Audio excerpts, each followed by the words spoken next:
That spoiled brat. You're spoiled. Spoiling it, you're spoiling everything. បញ្យលតនីពីអង់គ្លេស spoil ពាក្យបីនេះមានតែពាក្យជាកិរិយាសព្ទបើសិនជាយើងនិយាយតាក់ទងទៅនឹងរបស់របរអ្វីមួយដែលអាចជារបស់របរដែលល្អសប្បាយរីករាយឬក៏មានតម្លៃបើសិនជាយើង spoil វាមានន័យយើងធ្វើវាលែងមានតម្លៃធ្វើលែងល្អឬក៏ធ្វើលែងសប្បាយឬក៏បំផ្លិចបំផ្លាញឬក៏ធ្វើខូចខាតវាឧទាហរណ៍ The sudden rain spoiled our picnic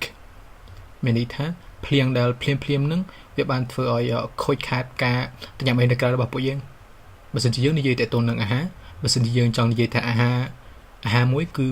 ខូចឬក៏ផ្អូមញ៉ាំលែងកាត់អីហ្នឹងយើងអាចប្រើពាក្យ spoil បានដែរឧទាហរណ៍បើសិនជាយើងនិយាយតាក់ទងទៅនឹងសម្លថាសម្លនឹងផ្អូមទៅមានក្លិនល្អយើងអាចនិយាយថា The soup has spoiled it smells awful មានន័យថាសម្លបានផ្អូមឬបានខូចវាមានក្លិនអត់ល្អមែនទែនឬក៏ស្អុយបើតាក់ទងទៅនឹងមនុស្សវិញបើសិនជាយើង spoil នរណាម្នាក់នោះមានន័យថាយើងទម្រើសចិត្តម្នាក់នឹងមានន័យថា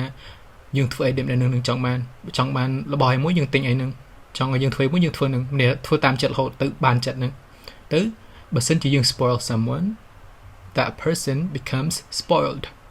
មានន័យថាបើសិនជាយើងទម្រើសចិត្តឬក៏ធ្វើតាមចិត្តនរណាម្នាក់មនុស្សម្នាក់នឹងក្លាយជាមនុស្សដែលបានចិត្តឬក៏ដែលមានចិត្តទម្រើសមានន័យថាចង់ឲ្យគេធ្វើឲ្យរហូតឧទាហរណ៍ they spoiled their kids with too many toys មានន័យថាពួកគេទម្រើសចិត្តកូនរបស់ពួកគេជាមួយនឹងរបស់លេងជាច្រើនរបស់លេងច្រើនពេកដូចយើងបាននិយាយបាញ់មិញបើសិនជានរណាម្នាក់ទម្រើសចិត្តយើងឬក៏ធ្វើអ្វីមួយឲ្យយើងរហូតយើងនឹងកាត់ជាមនុស្ស spoiled ដែលយើងអាចនិយាយថា I am spoiled ឬក៏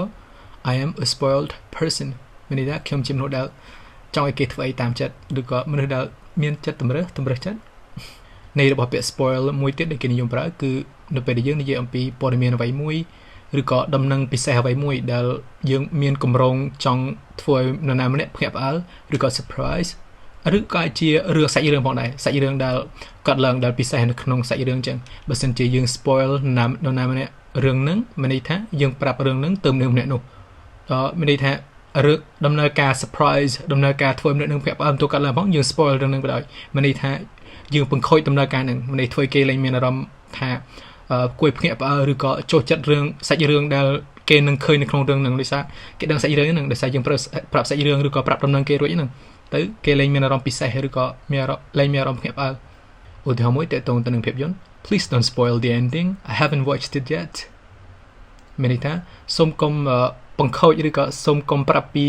អាសាច់រឿងចង់ចាប់អីខ្ញុំមិនទាន់បានមើលវានោះទេ